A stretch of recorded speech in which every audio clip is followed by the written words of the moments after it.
Welcome to the Ad Nauseam podcast, where classical gourmands everywhere can finally get their fill. Join us for a delectable discussion of Greco-Roman civilization stretching from the Minoans and Mycenaeans through the Renaissance and right down to the present.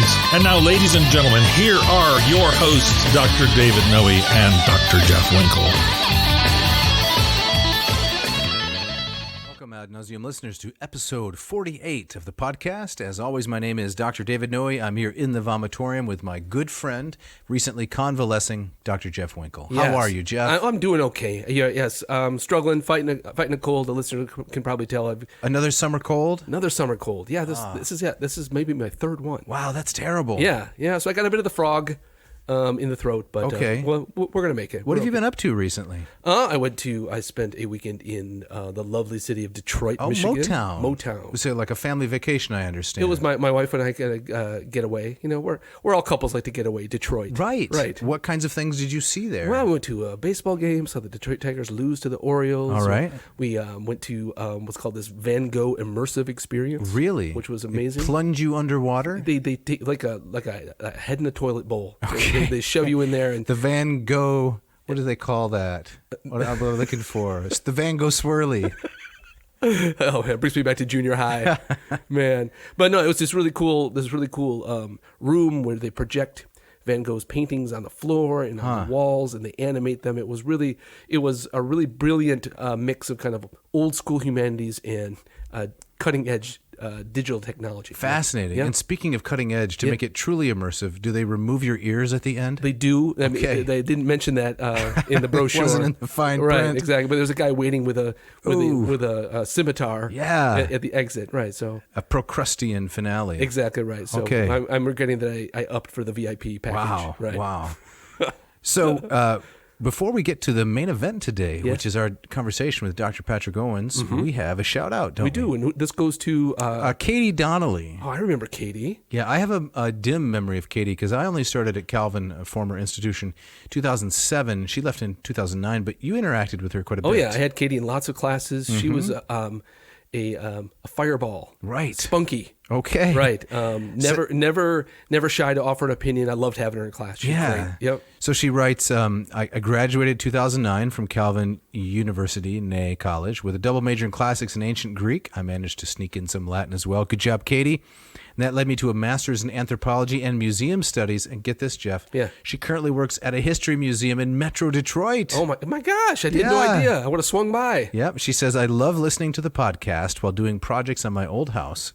Dr. Winkle was my advisor. Yep. Good job, Jeff. I remember that very well. Yeah. And she was on the equestrian team, and you, Jeff, were the faculty liaison. Trying to stir up some trouble? Oh my goodness, yeah. Not my finest, proudest moment is I was a terrible advisor to the equestrian. Really? Never ridden a horse in my life. Right?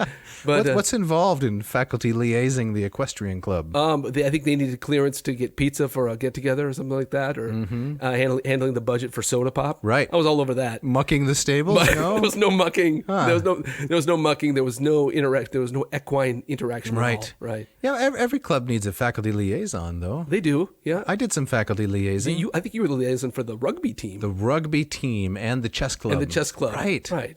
And you comported yourself very well. As I did what I understand could. it. Yeah, I love chess. So, well, let's get right to it. All right, Jeff. So our opening quote this week is from Basil Leno Gildersleeve, Limits of Culture from Essays and Studies, 1890. Is that right?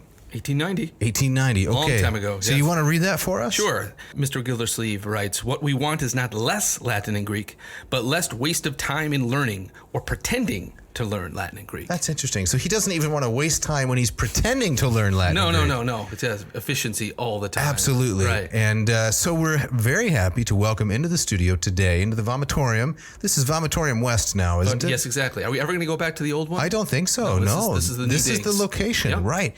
Dr. Patrick Maloney Owens. Yes. Is it Maloney? It's Maloney. Yes. I'm Welcome, Patrick, to the astonished. show. I am delighted to be here. The vomitorium is a beautiful place. I had expected people vomiting or drinking to excess or eating to excess. No, that's been outlawed. We had that early on, but it wasn't working. You've moved beyond that. We've moved well past that. Yes. Right. As I said, I'm delighted to be here. I am an avid listener and even recommend your your podcast to students. Oh, excellent. Well, we appreciate that. Yeah. So you're an avid listener, and you recommend the podcast to others. That's great. Thank you so much. The perfect. My pleasure. guest. If we could be self-indulgent for just a couple minutes, what do you like most about the podcast? He wasn't prepared for that. Well, I, as a classical gourmand myself, appreciate the levity that you bring to the podcast, because I tune into a number of other podcasts, and there's a certain stiffness, a certain erudition that doesn't keep me interested. I think that's one of the things we saw as an issue out there that we're trying to address. So yeah, It's dressed. it's dressed. Excellent. Well, Patrick, now that you're here, we have you trapped inside the vomitorium. I'm wondering if we could start just by having you talk a little bit about your background and kind of addressing this question of, we're talking about Latin textbooks and what makes a good textbook, and why should we care what Patrick Owens thinks about these kinds of things. So could you answer that question by telling us a bit about your background and what brought you to the Latin language and the expertise that you hold today? Yeah, sure. Thanks for asking. I'll try to do that. Well, I grew up in New York City, and in the area that I grew up, there were some rough schools. So my mother determined to send me to a Jesuit preparatory school at which all students were required to take Latin. So there I was introduced to Latin. I won't say that I learned Latin, but I learned about it. And that failing, the fact that I didn't really learn Latin in high school, was a failing of my own, not of any teachers or textbooks. In fact, I was kind of a poor student in high school, and I had wonderful teachers, one particularly who really turned me on to an interest in the classics and in Latin, but I didn't make the progress that I should have. The interest, though, carried me through, and towards the end of high school, I had made enough progress that I determined to set about and change course and study classics more seriously. And so I majored in classics at Fordham University, where I was afforded the incredible experience of studying abroad in my junior year. And if you have any listeners, any audience members who are university students, I would just love to recommend studying abroad in their junior year.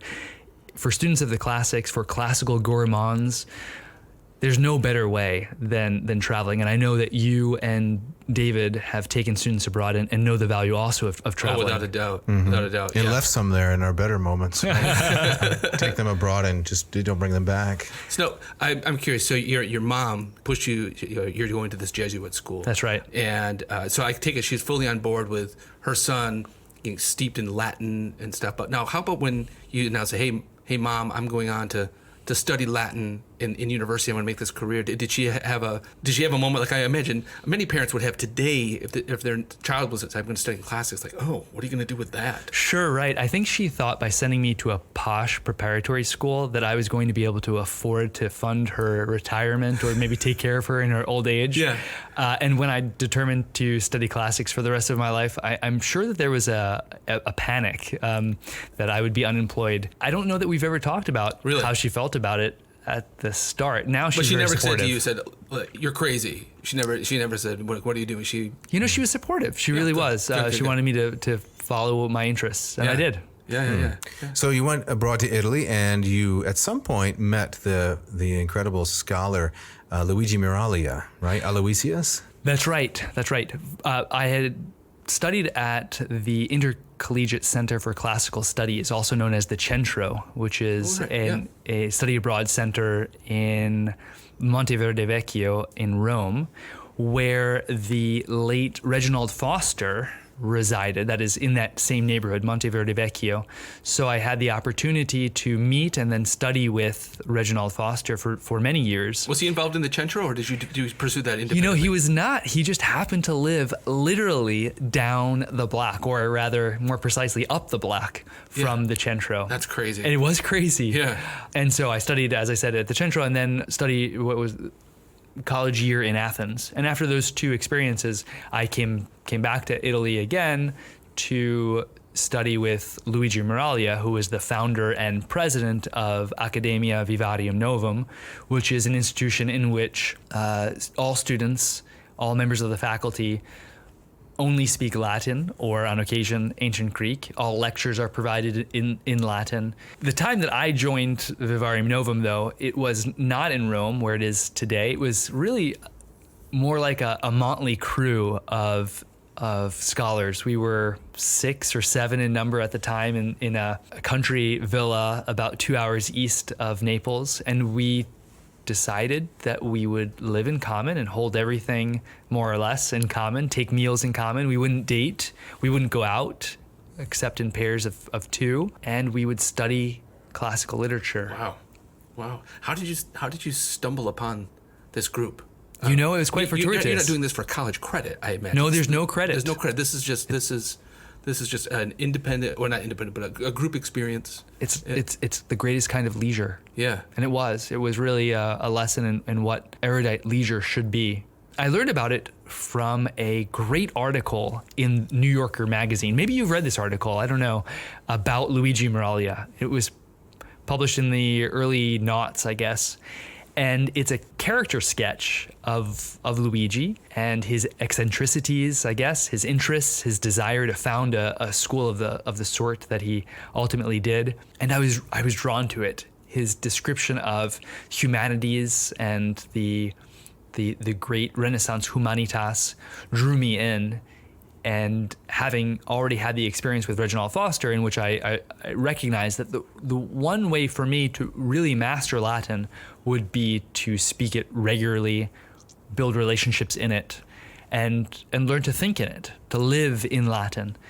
And that is what my experience with Luigi Miraglia at the Accademia Vivarium Novum afforded me. Yeah.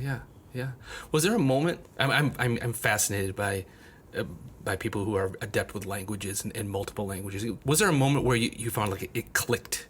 Like was it now? No, I've heard some people say like if you find yourself dreaming in a language, that's a sign that you've acquired it, more than skin deep. I'm just wondering, was there a moment, or was it just more just kind of a slow absorption of all of this stuff?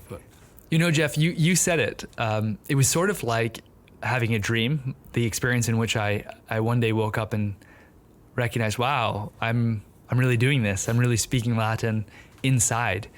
A friend of mine from the States came to visit me in Italy, and I took him sightseeing, and we stayed over in a hotel. In the morning, he got up and I got up, and I started speaking to him on the side of my bed, to someone who has no classical background. He's a geologist.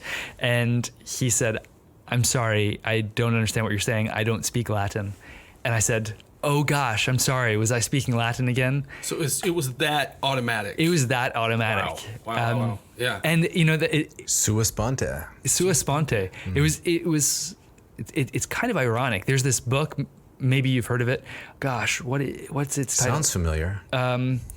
It's how to cuss in Latin or obscenities in Latin. It's how to insinuate, abuse, and revile. How to insinuate, abuse, and revile in Latin. Oh. And it's a terrible book. I mean, it has. That's not what I thought. Okay, it's a funny book. Frutex. Some of the Frutex means some of the blockhead. Latinity is pretty questionable. Okay. And some of the language is vulgar. But there's a line in there that says, "Sorry, was I speaking Latin again?" And sort of as a joke, like, how could that ever happen, right? And that's literally what I said. Yeah, that's wild. That is so great. Yeah, I'm trying to keep the kind of the timeline straight. So you at the Centro, you studied with Foster, and then at the Luigi School, was that the kind of the third? Is it? So there's a piece in between, which is I went to the Conventiculum Lexingtoniense, which is a conference in Lexington, Kentucky, where scholars, aficionados, Latin lovers from around the world come. Klingon speakers, don't forget. That's true. Is that true? It is really? true. Well, That's why I said it, Winkle. But the Latin They're speaking convention, Klingon. All right, please go on, Patrick. Well, about 100 people used to get together, and I should say about 100 people get together annually there. COVID has created perhaps a pause in that temporarily, to speak Latin and to grow in their ability to converse and read Latin fluently. So I went there that summer, and lo and behold, Luigi Miraglia was there, and I had read this description of his character and his desire to start a school, and he invited me to come back to Italy and to participate in this experiment. Okay. And so that was the third piece then. Okay. And then so from there, then you went to the school. That's right. That's right. Did you ever study with Chef Boyardee somewhere in there? I didn't. He and I were like ships passing in the night. Just missed him. Well, that's too bad. So then, Patrick, after you finished studying with Aloysius, you went back up to Rome and took a PhD at the Salesian Institute. Is that right? That's right. So Aloysius is Luigi Miraglia's Latin name. I should add that for your listeners. After studying with Aloysius at the Accademia Vivarium Novum, I studied then at the Institutum Altioris Latinitatis, or the Institute of Higher Latin Learning, which is a pontifical institute. Ooh. No, nothing special other than the name. A pontifical institute located at the Salesianum, also in Rome. And you got a pompadour. Right after defending my dissertation, which I was able to write in Latin, which was why I stayed there, because as far as I knew then, there wasn't anywhere else in the world where I could write my dissertation in Latin. I was given a pontifical looking hat. And I believe that I retrieved it when Jeff and I were in Italy. Oh my goodness, that's right. In 2016. With the hat? Yes. Wait, why didn't you have your own hat? Well, I had ordered it, and of course it's made to fit your head. It's a PhD tam kind of And thing. I must have an irregular head. They didn't have my pompadour or my beretta in stock. In stock, okay. So they had to make it for me. You had a custom. And you picked it up for me. Okay, I completely Thank you. forgot about that. Dropped it off at the hotel, was it Gilberti? Gilberti. Right by the Termini? Oh, this is coming back to me now. Right? Yeah. Wow. I owe you a debt of gratitude. Do you teach it? Do you teach in it? Do you ever? Of course, I wear it in the shower. No, I have to. I wear it only when we would otherwise wear academic garb. Gotcha. Yeah. Or when you're pontificating, right? When I'm pontificating. Which is often. So should we get right into it then and start taking a look at some of these curricula and maybe frame the conversation a little bit? I think the first question we'd want to ask, especially in light of the fact that a lot of our listeners are either Latin teachers themselves, many of them are Latin students. They're going to be going back to school pretty soon here if this episode drops when we intend it to, and they're going to face some curricular choices. How do we get some Latin into these young minds? So maybe this episode and the next one can be especially useful as people consider how they're going to go about teaching Latin. So the first question I think we can just throw around a little bit is, what makes a good Latin textbook? Right? What makes a good Latin textbook? Patrick, do you have any thoughts on that, just in general terms, before we get down to the specifics of the different exempla we're going to examine? Sure.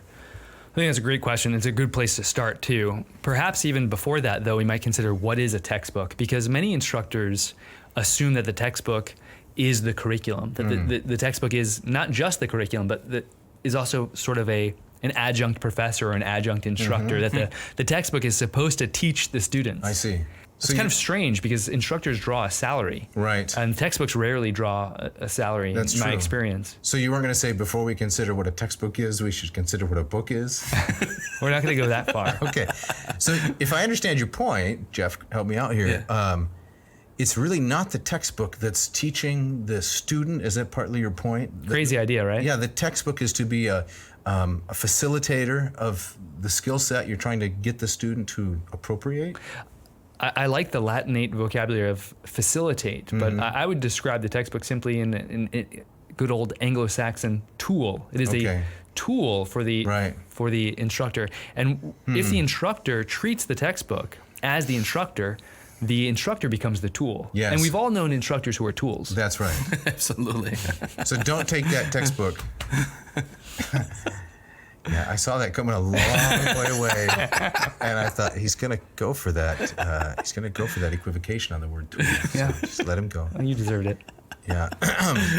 So what you're saying is it's to facilitate, it's to be a tool for the learning of the student, and you're kind of insinuating that maybe some Latin instructors become too reliant upon the text. They want the text to do the work for them. Is that fair to say? I think that's the case. So you're saying, first of all, a textbook is a tool to facilitate the study. So once we have that down, then what should we look for in that kind of tool? A textbook needs, of course, to present accurate information. So if you have a textbook that has serious mistakes, that presents material that is either not true, not accurate, or anything along those lines, that's a problem. Mm-hmm. In most fields of study, you can expect, you can have as a starting assumption that anything contained in the textbook will be either true or very close to true. Right. It's unfortunate that in some number of Latin textbooks, there are egregious enough errors to perhaps disqualify them from the classroom. We won't be talking about textbooks that are of that type. Utterly disqualified Yes. because we're nice people. We want to be charitable. I'd like to talk about maybe one of them. Okay, well, maybe we can do that. Yeah. Then. Maybe not by name, but All right. I get this question a lot as well, as I'm sure you do as a Latin teacher. What's the best textbook? Which one do you recommend? And of course, I step back from that question at first and say, there is no silver bullet, right? The textbook is not going to give you a knowledge of Latin. You have to do the work. So that's in line with the sense of a good tool. But the second thing I typically say is, as long as the material in it is accurate, it's been vetted by people who know the language, you can't really go wrong. You might not have as much fun, or your progress might be impeded or slowed down, but it's not going to be wrong. That's right. So that appears to me to be the lowest bar, Right. that a textbook contains accurate information. But if that were the only criterion, we would simply hand our students a grammar book that is a list of Yes. forms and constructions. And that doesn't quite work because, as you insinuated, a textbook ought to also excite the learner. It ought to at least present the material in a way that is learnable, that is recognizably pedagogical. So to that question, and like you said, I get that question not never, what is the best Latin textbook? My answer usually is the textbook that works better for you and for your students. There is no silver bullet, and a situation that I'm in currently at a university is certainly different from the situation in which a teacher is instructing students in primary school or middle school or high school. And even one university classroom can be quite different from another university classroom. Sure. The preferences of the instructor, the needs of the instructor, the level of comfort on the part of the students, all these things need to be taken into account when choosing or employing a textbook. Now, how much, when you look at a Latin textbook, are you looking for some culture in there as well? You know, when I taught Latin, it was it's, primarily I want them to learn the language, but I also want this to be a platform for them to understand a bit about Roman culture too. And so, are you looking for kind of a balance there, or kind of it's nice if it's there, or I can bring that in myself? Sure, I would agree with you. I appreciate when ancient culture, particularly Roman culture, is included in a Latin textbook, because it's very difficult, if not impossible, to really learn a language without a connection to the culture in which it grew up or Sure. in which it is employed. It's certainly difficult, if not impossible, to understand Roman literature bereft of the requisite knowledge about Roman culture. Of course. So let's get an example to make it easier for our listeners to understand what we're saying.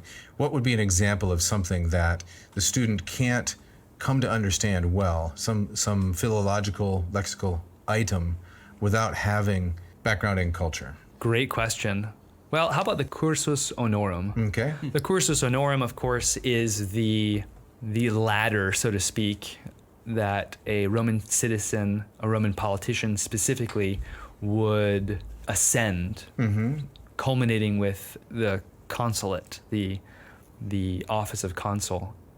If a reader doesn't appreciate what those steps are, or the importance of the general outline of the cursus honorum, it would be very difficult to understand the references in either a political speech or a historian to an aedile, a tribune, Right. a consul, so on and so forth. So if Cicero says you're just a lousy tribune, right, and you don't know, well, That's right. is the tribune above the aedile or is he below?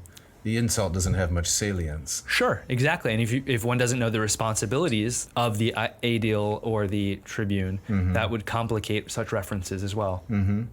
So, like, ideally, for someone starting Latin, would it be great for them to come in having had a course in Roman history. You know, have a lot of the stuff kind of under their belt, rather than the language course having to double as a history culture course at the That's same right. time, right? That's right. That certainly would speed up the language learning process. But unfortunately, in most environments, we have to assume that our students have little or no knowledge of Roman culture. Another example, David, might be that of the pater familias, the role of the father of the household, the man of the house. There really is no analog to that in our culture. We say father of the house or man of the household, but it's important to remember that in ancient Rome, the pater familias had the right to sentence to death and to execute that sentence of a member of his own household.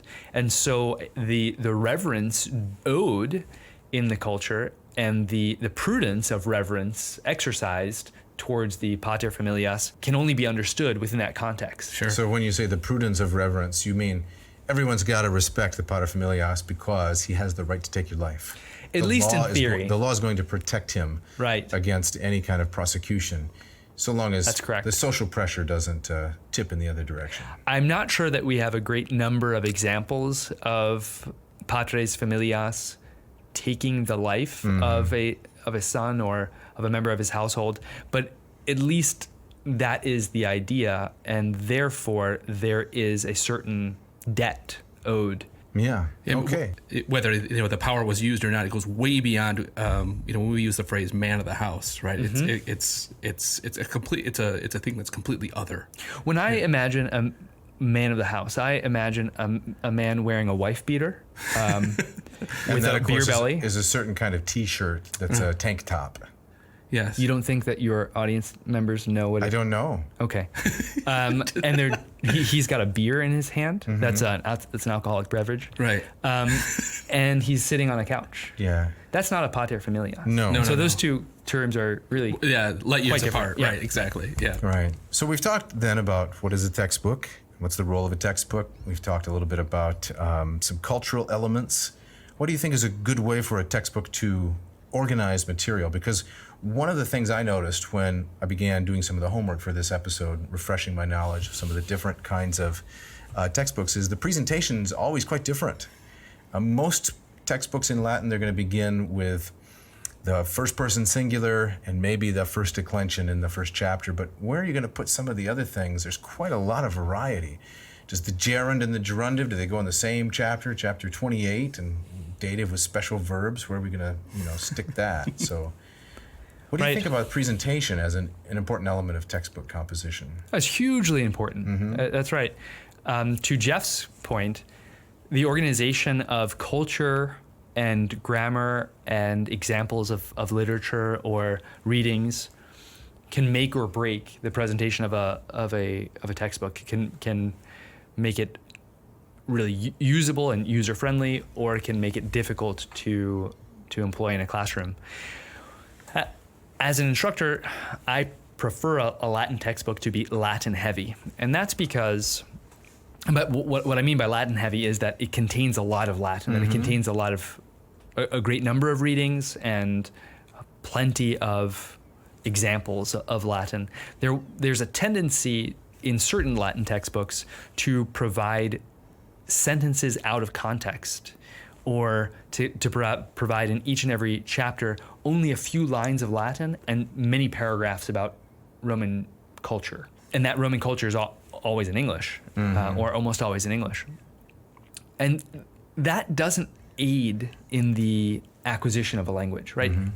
In order to acquire any language, one needs to be exposed to it. No one learns a language by simply looking at grammatical charts or reading about a language. And so that's really the difference, perhaps, between learning a language, as it's commonly put, which is really learning about a language, and acquiring a language. And in a textbook, that comes down to the presentation of material. If the language isn't presented in a way that is accessible, the learner, the user, can't acquire the language from the page because there's just not enough provided to the learner. And we see that problem in many introductory textbooks, especially those that are developed for secondary school. Right. This is what Stephen Krashen would call comprehensible input. That's right. There has to be Very enough good. comprehensible input, CI. Yes, excellent. Right. To the point of organization of when certain grammatical concepts come up, Anne Mahoney, who is a professor at Tufts, Right. has an excellent article which I recommend to your listeners. I believe the title is "The Forms You Really Need to Know," Yes. in which she runs the statistics of the appearances of certain forms. Say, how frequently does the first person singular present indicative appear compared to the third person plural of the future perfect passive indicative? So if I could just break in here, I've seen that article. You know, we talked about it. You recommended it to me. I share it with everyone who would like to read it. I hand it out on the street. Hey, you want to see this? This is really fascinating. I've seen you. It's really When we awkward. go on Proselytizing we go on for Anne vacation Mahoney. and so forth. And I believe almost 75%, it's something like 74.8 of all verb tenses in Latin are either the present or the perfect. That's right. So if you know the present and the perfect, you can skate your way, fudge your way through the additional tenses. I mean, you don't want to do that, but where should you place the bulk of your study? It should be on those tenses, just in terms of practicality. Well, let me ask Patrick, but also you, David. Have you ever chosen a textbook and with some of these ideas in mind, saying, we're going to start with chapter 4 because I think this is we need to front load the student study with it because of these things, or not? I'm curious if you've ever just. That's a great question. I haven't. Have you? No, I haven't. Okay. It just popped into my head we're just gonna. Yeah, just to go 3 for 3, I haven't either. But I have had severe criticisms of textbooks based on that fact. Why is the subjunctive so late in so many textbooks when in fact it's a really common form? It occurs quite often, specifically the independent subjunctive. The subjunctive is used independently, right? Not subordinated to another verb. That's right. Quite often. So why delay something that students are really going to need? It's like, teach you how to play basketball, and we'll spend all the time dribbling and shooting, but not passing. Yeah. Right? We can learn that later. Right. Maybe that explains the NBA today. That stands for National Basketball Association, Patrick. Thank you. And the reference is a lot of the players will shoot and dribble, but they don't pass because it's no longer a team sport. Oh, well, thank you. I appreciate you welcome. helping me through that reference. You're welcome. You're welcome. You won't be surprised that from Anne Mahoney's research, we can tell that the first person singular form of verbs is much less common than the third person plural or the third person singular. And that is perhaps a function more of the corpus that we have than of a representation of actual Roman speech or use of Latin. So we're not trying to say something necessarily about the language itself, but at least the literature that students are likely to encounter after studying Latin will include a greater number of third-person verbs than first-person verbs. And for that reason, many textbooks perhaps, teach the third person either at the same time as the first person or they front-load it. That is, in the early chapters, they'll teach the third person. And, I'm just using this as one example of the way that choosing the layout of what grammar to present at what period can be informed by good research. Right. So although you're speaking English, let me translate a little bit for listeners. What you're saying is the selection of literature in terms of which person and number of verb is presented might be a little bit artificial. So it's not as though, Quintus on the street is saying to Gaius, I really can't use the first person singular. I'm going to use the third singular and the third plural because that dominates Latin. So they may have been using all the persons and numbers just as much as we do in a very natural fashion. But the literary record elevates the prevalence of third singular and third plural. Is that right? That's right. And a great example of this, a great concrete example, is Caesar's commentaries. In Caesar's commentaries, Caesar has the tendency of saying, Caesar sends 3 legates, Caesar set up camp, so on and so forth, instead of saying we or I. And that's just a great example of why in the corpus, especially the corpus that is the canon, that is the body of literature that's most frequently read from ancient Latin literature, shows a propensity towards the third person rather than the first or second person. So that's not just Caesar kind of going all celebrity on us, like Shaquille O'Neal used to talk about. Shaq doesn't like to do this, so he's not just doing that kind of thing. It's interesting that he's you big timing us. You use Shaq there. Contrary to what David will think, I know who Shaq is, Shaquille O'Neal. Yes. And Irish basketball player, right? Yes, yes. I use for that example Bo. Remember Bo Knows? Oh, Bo Knows. Right. Bo Knows. Bo Jackson. Bo Jackson. Yes, exactly. Mm-hmm. Yeah. And Bo in those commercials or in those ads didn't say I knows. Right. He said Bo knows in the third person, even though it was Bo. Right. Yeah. So Yeah, sort of like Caesar knows. Okay, Caesar knows. Right. Yeah. But you're saying that that's kind of more of a She's our shit. Kaiser Skeet. So, Actually, but you're saying skit. that was more kind of a function idiom of the language. It's not Caesar being like Bo Jackson or Shaquille O'Neal. I mean, you're saying that the third person used in that way is a more common kind of thing, or kind of expected kind of thing, or no? Oh, actually, I intend to say the opposite. Oh, really? It's not representative necessarily of anything peculiar about the language. It's representative rather of the corpus, Okay, and so okay. the corpus that is extant of literary Latin misrepresents or shows us a cross section of usage that isn't perhaps representative of the whole, Gotcha. but it is representative of itself. Gotcha. So there seems to be with a lot of Latin textbooks a disconnect between how the language is presented and how it actually reflects what we find in the literature. In many ways. In many ways. Yes, Okay. that's right. Okay. Yeah. Any other points that you'd like to mention as we think about what constitutes a good textbook before we start discussing some particular examples? Well, sure. As we said earlier, textbooks need to be particular to the circumstance in Right. which the learner or the instructor finds oneself. And so for younger learners, that means that it has to have some sort of graphic or colors, things that will attract Pictures. the pictures. Right. Yeah. Scratch and sniff Latin.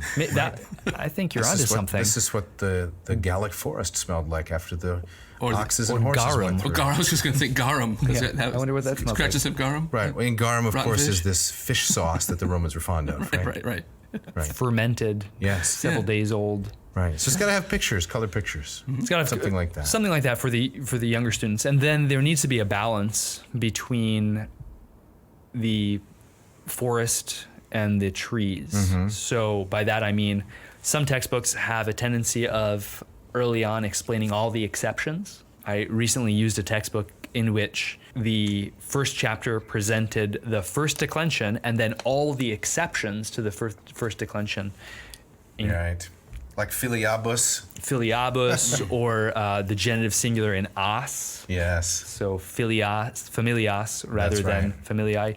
And an early learner doesn't need to know exceptions. The Right. early learner needs to know what is typical, what is prototypical. Yes. Perhaps even Artificial. artificial, at least at the beginning, so that the student can comprehend the layout of the land. Now, because Dr. Owens is charitable, he's not mentioning the name of that textbook, but the astute listener can go find it, and if you identify it and send it to us, you get the next episode free, right? That's the prize. No cost. You No can listen to the cost. next one. Wow. Next one What a free. deal. I That's can a good hear. deal. I can hear them scurrying already.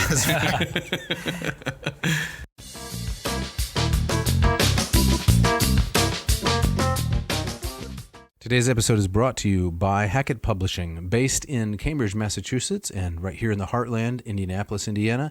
Hackett has been bringing high-quality translations and primary texts and editions to readers and students for how long, Jeff? At least 40 years. A very long I want to say time. more than 40 years. Yeah. Yeah. What kinds of things do you like about Hackett's offerings? I love their the readability of their translations. I love the way they are close to the original languages, but are yet accessible to the average lay reader, and they please kind of your newbie student all the way up to your experienced faculty. Right, and I understand you love the covers too. Oh, the covers are great. You always talk about the covers. They're so clever. like you just stepped out of a Van Gogh immersion event or something. Exactly right. My favorite is on the cover of their translation of the Bacchae. Yes. They've got Elvis Presley at his military induction, but Yes. it looks like he's been arrested. Okay.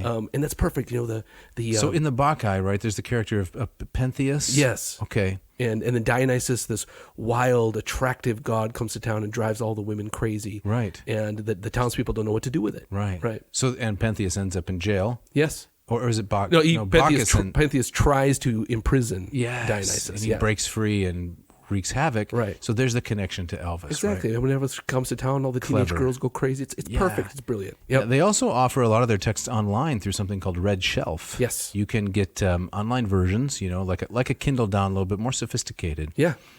So if our listeners want to score some of this great material from our generous sponsor, Hackett has been with us from the beginning. Yeah. What should they do? Well, they should go to HackettPublishing.com, HACKETT. Yeah, I was just going to ask you, how many T's in there? 2 T's. Okay. And you find the text that you want. You enter AN2021 in the coupon code box. AN2021. Right. In the coupon code box. And that will get you 20% off everything you order. Hold on now. I Yes. got to do this again. Yes. What's that percentage? 20%. That's incredible. It's incredible, but that's not all. Okay. Free shipping. Amazing. Check it out. This episode of Ad Nauseam also brought to you by Ratio Coffee. Ladies and gentlemen, Mark Helwig and the good people at Ratio Coffee from Portland, Oregon have done it. They've solved all your brew-based problems. There's no reason to go down to the local overpriced drive-through coffee store. Just get yourself one of the great machines from Ratio, the Ratio 6 or the Ratio 8, and there's no need to ever go out to one of those places again. Yeah, well, thanks, Jeff. I am totally in agreement with you there. So I'm not going to go down to those, what did you call them, those fancy pants brew barns? The brew barns and beaneries. Right, You don't want to go there. But, Jeff, what if I want to buy one of those plasticky, cheapo appliances for $21 and make my coffee that way? No, that's even worse. How come? That's even worse because it's going to be, they got the carafe sitting there on the burner. Yes. And it's making a lot of noise as the water comes through the head. It's terrible. Right. It's terrible. You know what I don't miss? What? I don't miss that smell of burnt coffee. No. I haven't smelled burnt coffee for more than 2 years now since I got the Ratio 8. The Ratio 8. You got the Yes. 8. I've got the 6. And you don't have that problem either with that scorchy pad underneath. No. That sends brackish tang throughout your living area. No. And that highly polished metal carafe. It's gorgeous. Keeps it warm. There's no need for the burner. No. It's great stuff. It's got a Fibonacci head at the top, right, which sends the water down into the cone. And I have to tell you, Jeff, I heard from one listener they liked the bloom with a brew. I'm glad somebody liked that. They liked that Hitchcockian pun. Yes, Right? yes. So anyway, there's the bloom stage. You put a little bit of very hot water down into the grounds, and all of the CO2 off gases, which gives it the bad taste. And I never knew that. I didn't either. But now I can taste the difference. And then it goes from there into you go into the brew stage. so bloom to brew, and then ready. Yeah. So if our listeners want to have this incredible caffeinated experience that we've been enjoying, what should they do? Well, they should go to ratiocoffee.com, RATIO coffee.com. And if they enter into the coupon code box, the code ANCO, they will get the Ratio 6, the machine that I have and love, and they will get how much off? 15%. 15% off. Yes, you won't regret it. Great stuff. If you love coffee, this is for you. Check it out. And last but certainly not least, this episode is also brought to you by Astra Roasters of Hillsdale, Michigan. Patrick Whalen and his team have been roasting some delicious beans down there. They have this incredible, I can't even describe it, it's such an amazing machine. Heavy sort of thing, roasts the beans only if they score 80 or higher on their little coffee standardized test. Yeah, I believe it's called a bed roaster. Yes, Isn't that right? right. I believe you once even suggested that it might be using parts from Mike Mulligan's steam shovel. That was so many episodes ago. It stuck with me, though, so we can't promise Okay, that. But if you're playing the home game, you can mark off Mike Mulligan and his steam shovel. ad nauseum bingo. That's right. Yeah.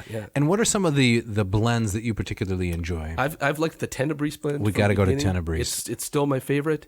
If you want something lighter, you can go for the Huahuatenango, right? Good stuff for the poetry series. They come in these beautiful bags that are resealable, so Right. no more folding and flapping and No, twisty I hate tying. the folding and flapping. I can't stand it. Right? Yeah, the Las Lajas Micro Lot, the that's right. Femenino from Guatemala. That's the most recent one I've tried. Great Yes. stuff. Great stuff. So go to, please, Ad Astra Roasters, another Latin name, very nice, ADASTRA, to the stars, adastraroasters.com, and if you enter the coupon code ANAA, Yes. Ad nauseum, AN, Ad Astra, AA, maybe someday we'll sneak another odd in there. And you'll get 10% off any order, and they also have a wonderful subscription service each month, so check it out. Check it out.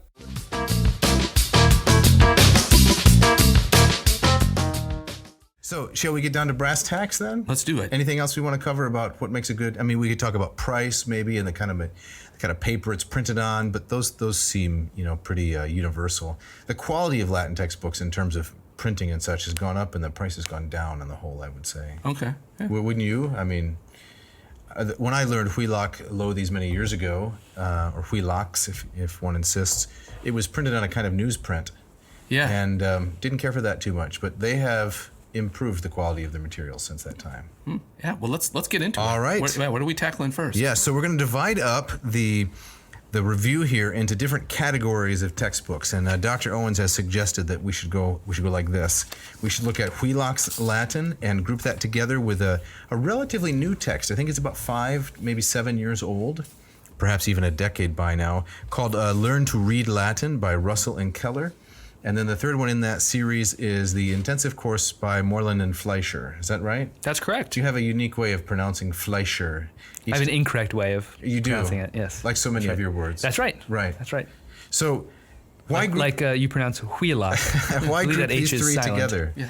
Actually, I guess you don't sound like you're from the Bronx. Well, thank you for saying that. I guess that's a compliment. Should we give him a Bronx cheer? Right. But I mean, when a Midwestern stereotype, of a New Yorker. That's right. Your timbre doesn't betray your New York origins.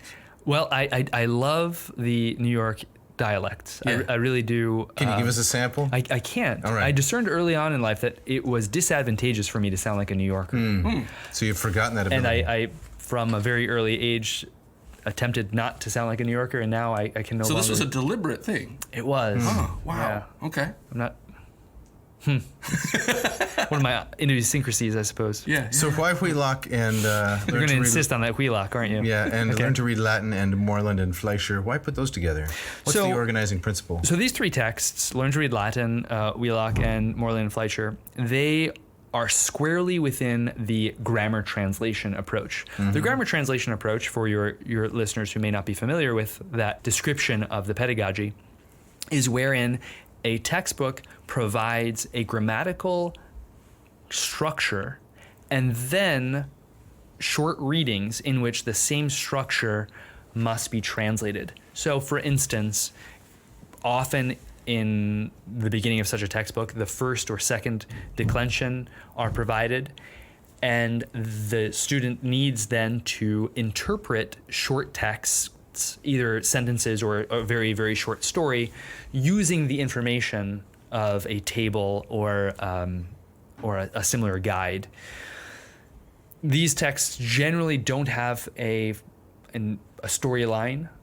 They have often disjointed sentences that are exemplary sentences. We've dealt with the first category, which is those textbooks that are organized according to the grammar translation or deductive method. And as you were saying, Patrick, this approach is present a grammatical principle and then call out sentences from actual authors, usually, that are an opportunity to test this principle.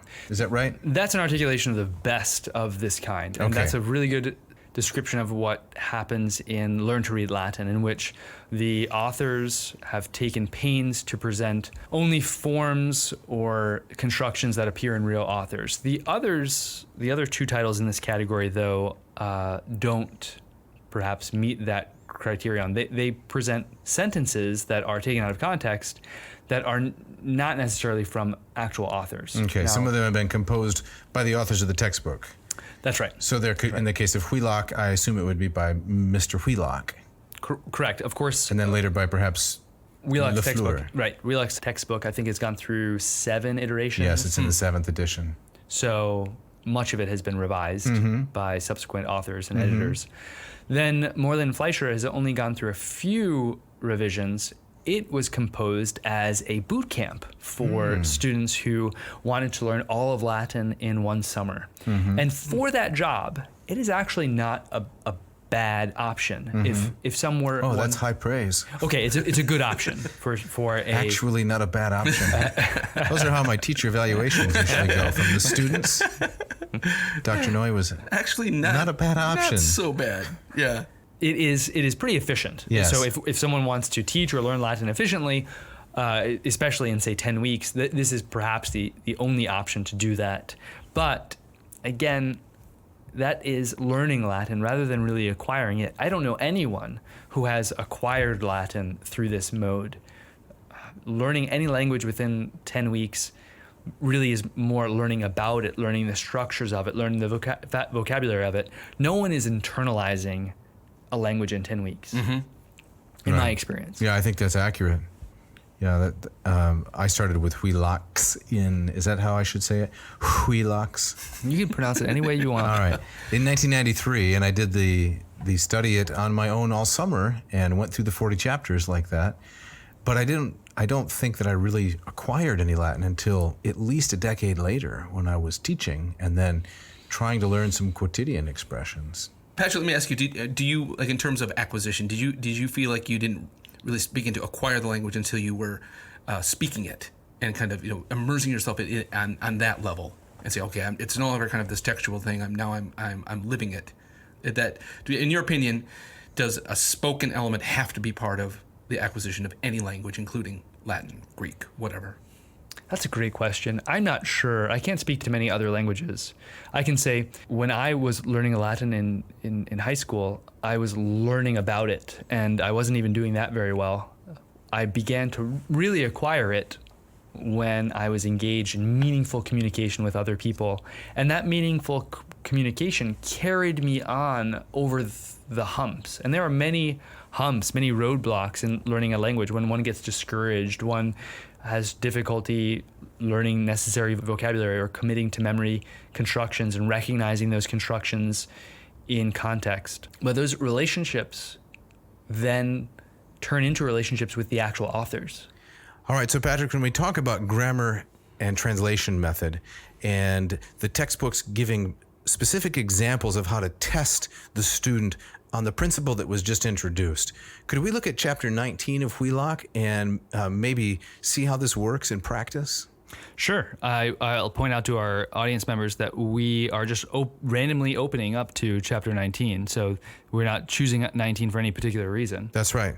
Right. And so this is a chapter that I believe deals with interrogative adjectives, pronouns and interrogative pronouns and relative pronouns, right? That's right. So could you read sentence number 1 under the exercitationes? Sure. Quis libertatem eorum eo tempore delere coipit. Yes. And to give a rough translation, that would be something like, who began to destroy those persons' liberty, those persons' freedom at that time? So the quis here, correct me if I'm wrong, it's testing the student's grasp of this new idea of the interrogative pronoun. Is that right? That's right. That's right. Very good. So in this sentence, not only is quis new to students, but the vocabulary in this sentence is also new. Mm-hmm. So this sentence is requiring students to refer to the explicit grammar that has been presented in the last 2 pages in order to puzzle out or tease out a certain meaning for these sentences. Mm-hmm. That's a great example of the way that grammar translation method works. The grammar is front-loaded. Students need to digest the grammar or study the grammar and then apply that knowledge to whatever exercises follow. Okay. So what do you think about the Latinity of this sentence? Is this the kind of sentence, this is not one that's excerpted from an author, in the Sententiae Antiquae, right, ancient expressions, those are based at least on Cicero, Caesar, Sallust, etc. These are composed by either Wheelock or Mr. Lafleur. But what do you think about the sentence's Latinity? Is it decent?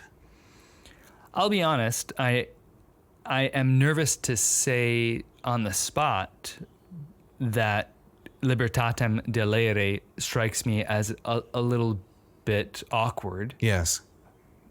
But other than that phrase, other than the joining of libertatem and delere, certainly the syntax and the grammar hold together. Mm-hmm.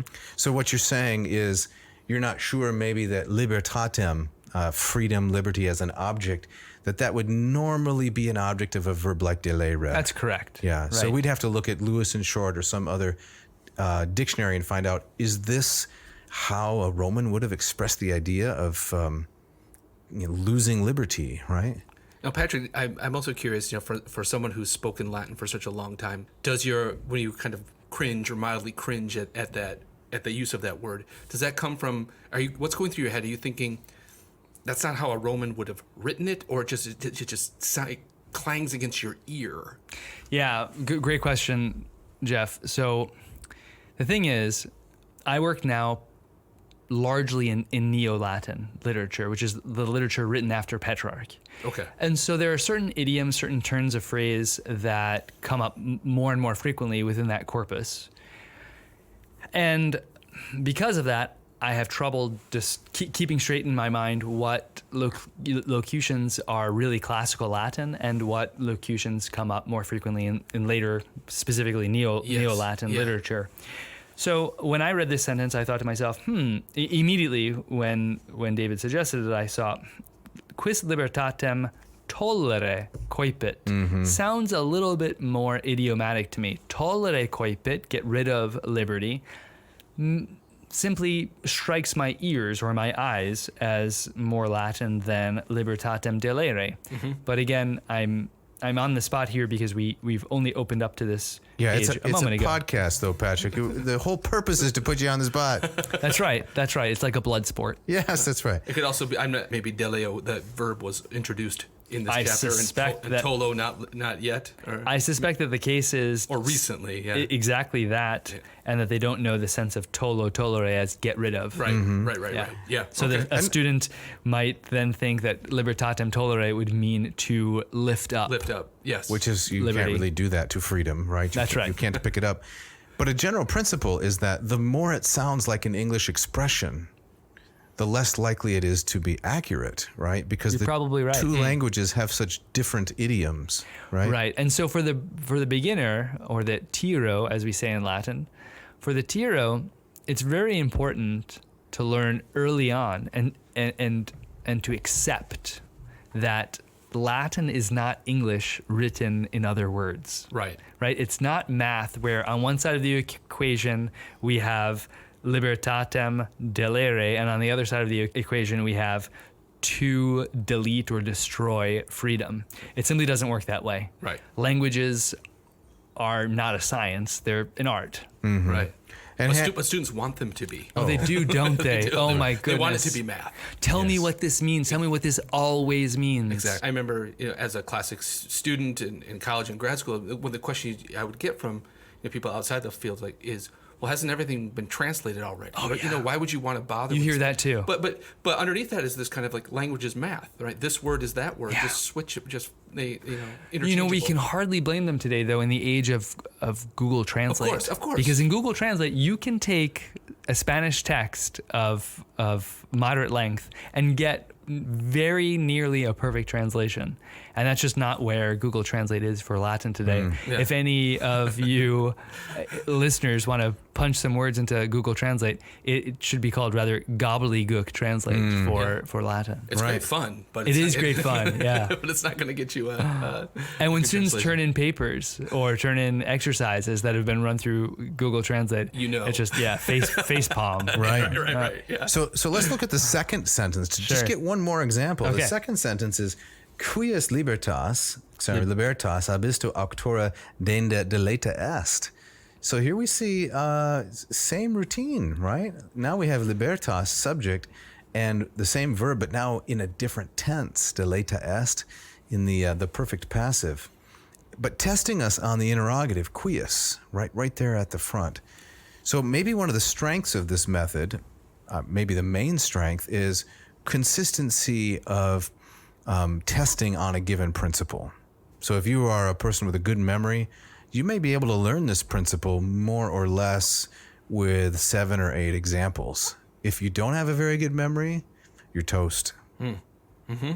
That's exactly right. And I'll point out that in chapter 19 here, we have 15 practice and review sentences, 7 sententiae antiquae, which are more or less direct quotes, nearly direct quotes from the authors of antiquity. Here in Sententiae Antiquae, number 1, we have quae est natura animi est mortalis, and that's a quote from Lucretius.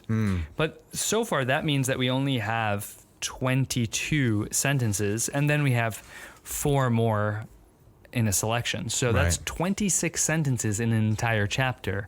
That's not enough input. Those are not enough illustrative examples of the content of this chapter for a student to genuinely acquire a language. It's enough for a student, in my experience, to learn about the language and to make some progress, certainly.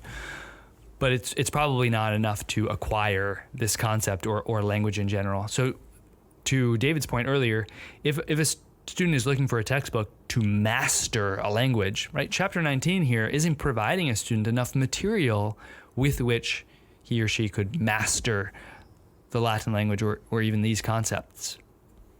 Now here's where a good teacher could step in, using the textbook as a tool, not as a substitute for himself or herself, and say, now the book has given a fairly accurate, workable explanation of the grammar. Now here are 30 pages of actual Latin. Let's go through it, and together we'll see, real life occurrences of these ideas, and we'll gain some nuance and not so much learn about the language, but seek to learn the language. Do you think that's a good approach, Patrick? Absolutely. And to Wheelock's credit, there are two readings here, one from Cicero de Senectute and another from Catullus, that attempt to do precisely that, namely provide material in situ or in context that exercise the concepts that they've seen elsewhere. And there's even a auxiliary text or a companion text to this textbook. I think it's called 30 Stories, in which there are stories that... Yeah, Groton and May, right? Right. Yeah. And that's pretty good. Yeah. Have you taught with Wheelock? I have, very briefly. Very briefly. Now, if you were approaching this chapter, or when you approach any chapter, would your approach say, well, forget the exhortationes. Let's go to the Sententia Antiquae. At least try to immerse ourselves a little bit in what's closest to actual Latin. I mean, or do a mix of all of these things. I mean, Yeah, maybe so. And that's a great suggestion, and a suggestion that is really viable. In any circumstance, of course, first and foremost, the instructor needs to take into account the audience's needs, the goals of the course.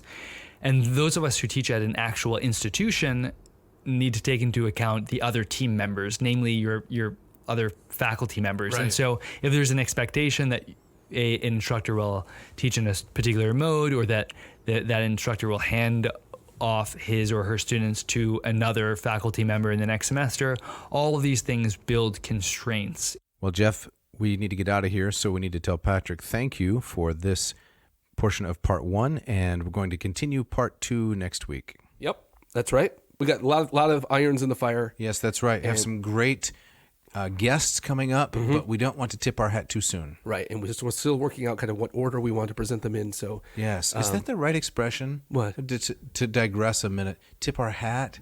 Maybe it's tip our hand. Right. You tip your hat when you're thanking someone. Right. You tip your hand when you're cheating at cards. Is that where that comes from? I think so. I don't think I've ever tipped my hand. Have you tipped a waitress? I've tipped a waitress, right? But how does one tip one's hand? Have you tiptoed around anywhere? No, I don't know much tiptoeing. I think the hand is you're showing your cards too early. Okay. Tipping the hand. Okay, I like that. Yeah, but I bet the listener's glad we sidelined into that. right. So we're not tipping our hand. Not tipping our hand, right. but we do have to tip our hats to some persons who made this possible. First of all, wonderful sound engineer, Mishka Fernando. I'm just enjoying the transition there. That was beautiful. Oh, thanks. Right, yeah. Yes, big thanks to Mishka for everything. Thanks to Scott Van Zen and Ken screaming Tamplin wonderful guitar for stuff. the screaming guitar stuff. Love it. Yes, and the bass and the synthesizer for the bumper music on the ads. That's also Ken. He contributed that so generously. Yeah. And I guess that's pretty much wraps it up. No, aren't you going to tell us about the Moss method? I do have to speak about the Moss method. So, Please do. We're coming out with something new this fall, actually. In addition to a big discount coming up, we're gonna run a sale before September 1. We're also going to have office hours each week. If you are a member of the Moss Method Fall cohort, you're going to get a little bit of time live with me, an office hour where you can ask any question about Greek that you want to. No, you're going to offload this on one of your flunkies. You're not going to be there. Oh, no, I am the flunky. You were the flunky? Yeah, that's Okay. my tattoo on my left arm, around the deltoid. Be the flunky. So you're going to be Yes. accessible live. That's in person. correct. Wow, that's amazing. For anyone who signs up for the Moss Method. That's so great. We may even let a few people in who aren't a part of the cohort who just have Greek-related questions. Man, very generous of you. Well, I really want people to learn Greek. Yeah. I want to earn some money too, but Greek's really important. So go to mossmethod.com, check out the program. Module 1, $299. I like to think it's a value for what you get.